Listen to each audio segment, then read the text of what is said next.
Hi, James again, and this video is a little bit different because this is an appeal. Um, you may have seen it if you've looked at my wall about the first bee. Um, the rusty-patched bumblebee has now joined the endangered species list, which is going to be an ecological disaster for all of us.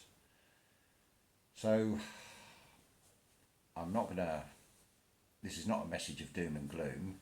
I'm asking for. This is an appeal. I'm going to ask all of you out there. Will you please, every little available bit of space you've got, whether it be a windowsill, a balcony, whatever it happens to be. Sorry, windowsill being outside, not inside. Or if you've got a garden, grow as many flowers as you can. Lilac, violet colour ones seem to be favourites. I mean, this garden here, got an abundance of them still because there's loads of flowers. But this is a very worrying phenomenon. Bees operate, I believe, on they communicate with the plants, and I believe it's the Wi-Fi that is interfering with them, and of course the genetically modified crops, I would imagine, is having a devastating effect, because certainly in my lifetime I've noticed the downturn, not just in bees but in birds. This garden we get blackbirds, robins, dunnocks, sometimes blue tits, but starlings and thrushes that used to be common, they've just seemed to have disappeared. So, and then seeing some of the videos on YouTube about what is going on in the world with all these simultaneous disasters, it's a worrying trend. But let's be proactive about this. Let's fight back in a positive way. So I am asking, will you please invest in a few plants, some nice flowers. It'll make you feel good. They're nice to see. Got a few on the windowsill here, cut flowers that were for my mother, which drives the bees and the moths crazy where they hit the window. Obviously colour has a lot to do with what draws them to flowers as much as anything else. But yeah, this is very important. We need to be doing something. I mean, people have said, let's make a stand. Well, we're up against something that's got trillions of dollars at their disposal. That ain't going to work, fighting fire with fire. We're going to do this in a positive way, and we can turn this round. I know we can. It's about time we started fighting back. Start boycotting supermarkets and things if it's got too much plastic packaging.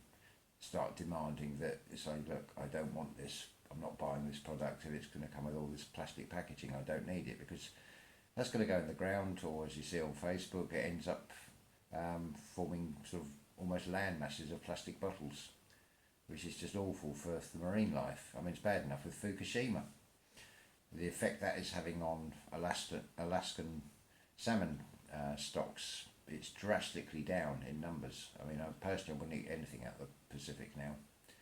It's sourced there. Or fish farms as well, come to that.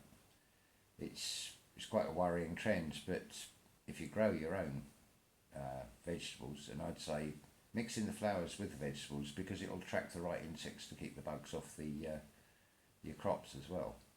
Get some fruit bushes as well, maybe, if you've got the space to do it. It's very therapeutic. I mean, we could all keep looking at the doom and gloom side of it, but that ain't achieving anything apart from sort of taking us down to a level of depression, and that's no good. So let's do something positive. Let's fight back and let's support Mother Nature. I mean, this is the only place we've got. It's not like we can disappear to another alleged planet and go and live there. They don't have any atmosphere. I mean, even if they're believable, the pictures of the moon and Mars from NASA, which I doubt, but you don't see any signs of life. It's quite desolate. I mean, do you want the Earth to end up like that? when we have had it, if that is the case. But we can make a positive step. So come on, let's fight back. We can make a difference. So just a short video this time, because I think this is really important. I can't emphasise this enough, and this is one way we can fight back in a positive way. And the more of us that do this, the more we can fight back and keep these bees alive. It's worrying when they're on any animal or insect or bird is on an endangered species list. I mean, the black rhino, the white rhino, look what's happened to them. Do you want to see bees go as well? Because that's your food source gone. It doesn't matter whether you're a meat eater or a vegetarian, at the end of the day you need bees. So please, get some flowers planted at least. They don't cost a lot. Or get some rooting compound and take some cuttings. Anything.